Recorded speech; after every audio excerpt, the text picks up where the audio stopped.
आज नहीं तो कब, if not today then when.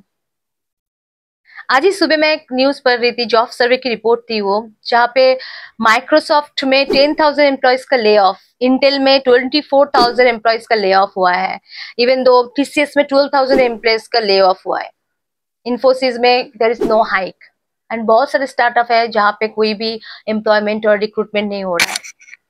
इसके लिए जो पूरे जॉब मार्केट में जो एक क्राइसिस है, जो स्केर्सिटी है, जो एक डर पैदा हुआ है, जिसकी वजह से मिडिल एज के लोग, जैसे 35 to 45 एज के लोग, जो एक टाइम पे सोचते थे कि अभी मेरा करियर सेटल है, अभी मुझे रिलैक्स करना है, they are thriving for the new career. उनको न्यू करियर स्टार्ट करने के लिए सोचना पड़ रहा है, न्यू स्किल्स डेवलपमेंट करने के लिए सोचना पड़ रहा है। बट आज के वीडियो मैं just for young generation, young people के लिए बना रही हूँ, जिसमें मैं मेरे जितने सारे पेरेंट्स हैं, जितने सारे टीचर्स, एडवाइजर्स हैं, मेंटर्स हैं, उनको मैं रिक्वेस्ट करना चाहती हूँ। Basically 3 things you have to take care of your child. उनके ये तीनों चीज के ऊपर आप ज्यादा फोकस करो, अगर उनको ये डर नहीं पैदा करना है उनके जॉब के लिए और उनके करियर सेट करने के लिए।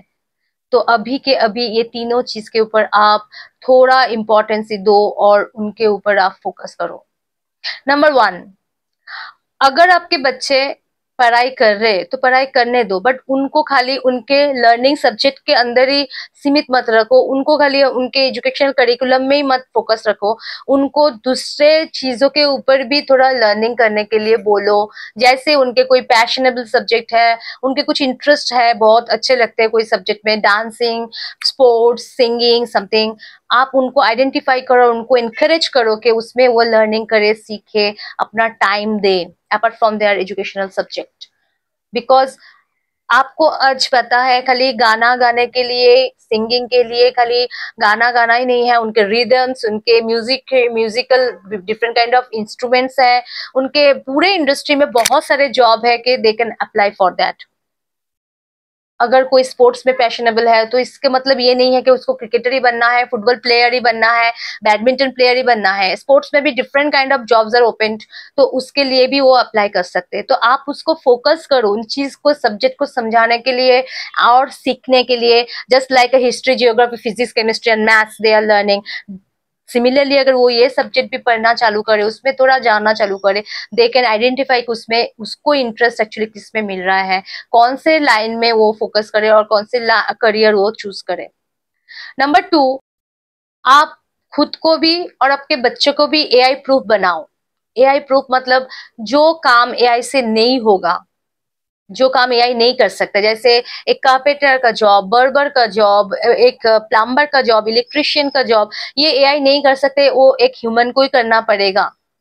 पर इंडिया के बाहर कोई भी कंट्री में आप देखो, ये सब जॉब को इतना छोटे तरह से नहीं देखा जाता है। The person who is studying along with they are doing the passive income by doing this work.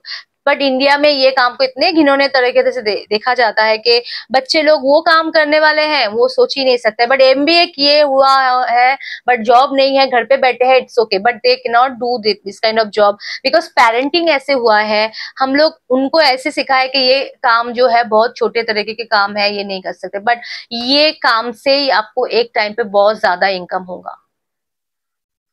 And number 3, आज के टाइम पे इवन दो after 3 4 5 years you can see the people are not watching के आपके skills क्या है, आपके education qualification क्या है, आप कितने जानकारी हो, कौन से चीजों में आप एक्सपर्ट हो, वो आपके रिज्यूमे नहीं बताएगा, आपके सोशल मीडिया में प्रेजेंस बताएगा, आपके इन्फ्लुएंस बताएगा कि आप सोशल मीडिया में कितना इन्फ्लुएंसिव हो, आप में कितना कैपेबिलिटी है to talk, to presence yourself to make persons innovative and motivate others. तो वो आपके सोशल इन्फ्लुएंस है, आप उसमें दिख रहे हो, और उसमें जो आप दिख रहे हो वही आप कर रहे हो, उसके बेसिस में आपको जॉब एक्सपर्टीज सोचा जाएगा, उसके बेसिस में आपको कौन सा करियर आपको इनवाइट कर सकते हैं उसके लिए सोचा जाएगा। One kind of thing I can say it will be one kind of resume. तो बेटर इज आप अभी से ट्रेन करो खुद को बाय द सॉफ्ट स्किल्स के आप कैसे खुद को प्रेजेंट करो, कैसे आपके खुद के ऑरा जो है वो इन्फ्लुएंस करे अदर्स को, by your communication, by your presence, by your looks, by your time management, by your motivations. तो ये सॉफ्ट स्किल्स को भी आप इंक्रीज करो और साइमल्टेनियसली उसको लर्निंग के साथ इंप्लीमेंट करो सोशल मीडिया में positively. I am again saying positively only, not negatively. तो पॉजिटिवली आप आपके बच्चे को इनकरेज करो कि वो सोशल मीडिया में कैसे प्रेजेंस करे, उसके लिए कौन से सॉफ्ट स्किल उसको जानना जरूरी है और उसको इम्प्लीमेंट करे। तो ये 3 चीज आप अगर आपके बच्चे को अभी से ट्रेन करते हो तो मुझे नहीं लगता है कि क्या एआई आने वाला है, एआई कौन से तरीके से इम्प्रूव करने वाले, कितने अच्छे से ह्यूज वे से, न्यूमरस वे से डेवलपमेंट करने वाले हैं, बट ह्यूमन काइंड को रिप्लेस कर सकते हैं? नहीं कर सकते। तो ये स्कैरसिटी और ये जो डर, ये जो जॉब मार्केट का जो सिचुएशंस इंडिया में और पूरे वर्ल्ड में हो रहे हैं, उसके वजह से मुझे नहीं लगता है कि ये अपने देश में अपने यूथ जनरेशन, यंग जनरेशन के बच्चे के ऊपर कोई भी फर्क पड़ेगा अगर each and every parents, mentors, guide, advisers, coach, they are very concern about this. अगर आपको लगा कि ये वीडियो थोड़ा यूजफुल है, थोड़ा आप शेयर कर सकते हो किसी के करियर के लिए, किसी के अच्छाई के लिए, please share it as much as possible so that किसी का तो भलाई हो। Thanks for watching.